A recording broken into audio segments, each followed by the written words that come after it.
muy bien, muchísimas gracias por continuar con nosotros. Y para todos los que somos padres de familia, hay una realidad en cuanto a la educación, y es que obligamos a nuestros pequeños de alguna manera para que pasen los exámenes a que se aprendan todo de memoria, ¿verdad? A veces, o sea, exactamente de memoria, pasan el examen y de repente uno les pregunta y ya es como si hubiéramos reseteado un disco duro y no se acuerdan de nada literalmente.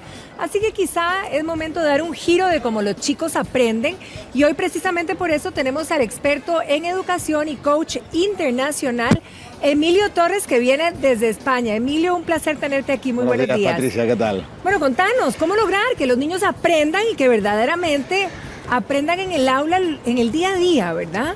Realmente es complejo, es un cambio de paradigma, es un cambio de idea, es cambiar la mentalidad de tantos profesores, docentes, incluso de familias, de que tenemos que entender que los niños de hoy están configurados neuronalmente de otra manera, están estimulados a través de mucha tecnología, donde su centro de interés y su motivación pasa por elementos muy diferentes a los que nosotros tuvimos cuando éramos pequeños.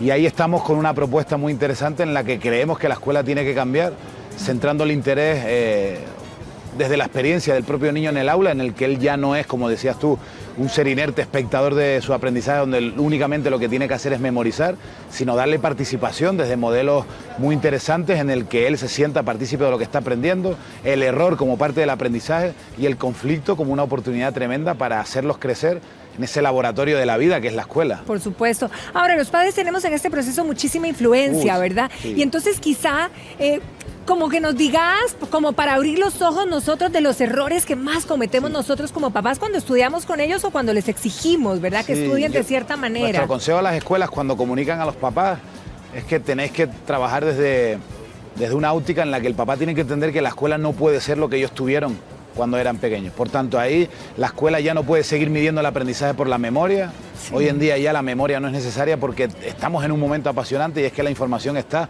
en el bolsillo de todo el mundo. De todo el mundo. Por tanto, ahí la gran clave está en qué hacemos con esa información. Y ahí es donde la escuela tiene que cambiar el modelo en el que medimos a los niños, porque la familia al final lo que le pide a la escuela es una medición, le pide un número, y eso está carente de interés, donde ya realmente ahí clasificar a los niños en torno a un 9 o un 10 en matemáticas obviamente carece ya de mucho valor.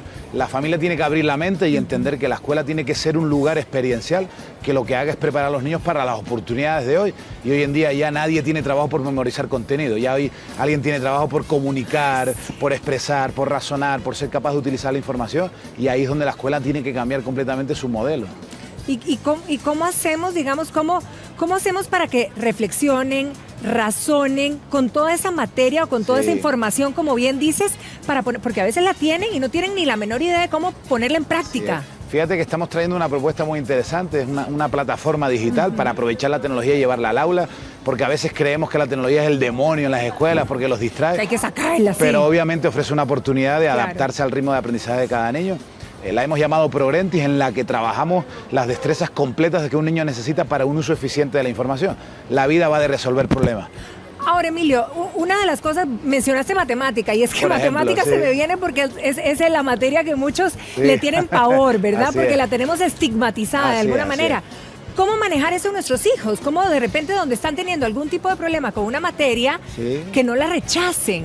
Fíjate que con las matemáticas hay un problema en la docencia. Profe, ¿para qué sirven las ecuaciones de segundo grado? Y la respuesta al profesor es: tú estudiate lo que ya te servirá.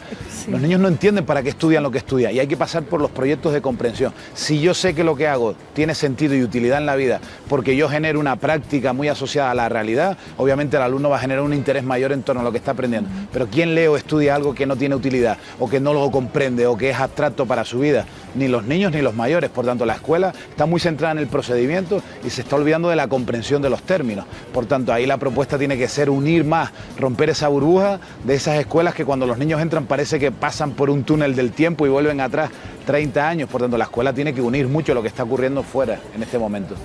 Quizá en un lenguaje muy sencillo, ¿verdad? ¿Cómo decirle? Bueno, a papá y a mamá, evidentemente, porque repito que tienen mucha influencia, incluso a los docentes también en cuanto a eso, ¿verdad? En cuanto a los chicos, si verdaderamente sienten que no va a tener ningún ejercicio, esa materia o eso que aprenden en la vida o en sus intereses de lo que sienten que van a dedicar su vida, pero hay que hacerlo. Así es. Hay que cultivarse.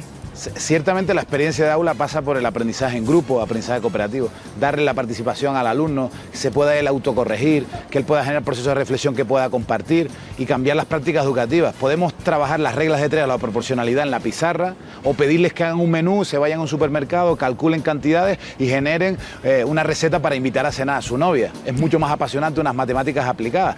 O generar un juego de tablero desde la historia de la Segunda Guerra Mundial, claro, y que ahí ellos vayan jugando con unos dados, haciéndose preguntas para que memoricen fechas. No es tan difícil generar creatividad en el aula, en el que si cambiamos la manera en la que el alumno conecta con el aprendizaje, será memoria a largo plazo, donde ellos no lo olvidarán porque va conectado a una emoción muy interesante.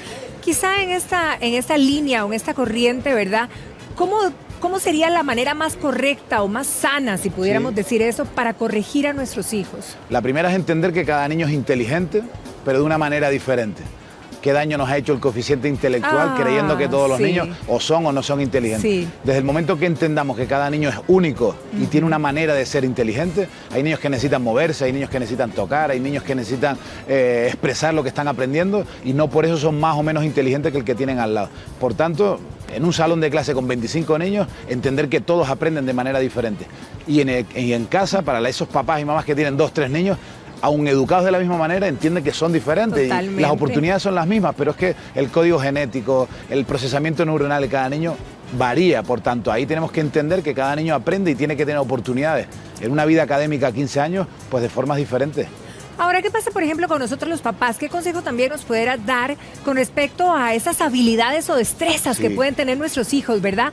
¿Cómo tener ese ojito clínico y cómo realmente, no empujarlos, sino motivarlos a desarrollarlas? Sí, ahí está el centro de interés y darle participación al niño. Cuando llega el proceso donde tienen que elegir una carrera universitaria, el papá pues un poco intenta llevar al niño a esa carrera que tiene salida, esa carrera que tiene mucha tecnología asociada, o hay que llevar la herencia de la familia porque tu abuelo fue médico, yo soy médico, tú tienes que continuar. Hay que dejarles que ellos se equivoquen. Si no los dejamos que se equivoquen en la vida, ¿cuándo lo van a hacer? Cuando ya tengan 20, 25 años. Están muy en burbuja los niños hoy en día, están muy protegidos por la familia. Tenemos muchos papás drones que pululan continuamente por encima de nuestros pequeños y ahí no les estamos permitiendo la posibilidad de equivocarse y que mejore. La vida no es colores de rosa en el que el niño parece que no se puede equivocar hasta que tenga 20 años. Por tanto, tienen que vivir la frustración, tienen que vivir la tolerancia a la equivocación y eso hay que dejar que los niños se equivoquen, se caigan, se rompan el codo, como digo yo. Si no, los estamos educando aquí para un mundo... Ahora, pero si se chollan, se equivocan y nosotros como padres los vemos, ¿cuál debe ser nuestra posición frente a ellos? Dejarlos, corregirlos y acompañarlos. O sea, nunca reñir, sino acompañar, nunca dirigir, sino guiar, nunca castigar, sino dialogar y generar siempre una reflexión continua, tanto en la escuela como en la familia. Y otro punto importante es confiar en los centros educativos.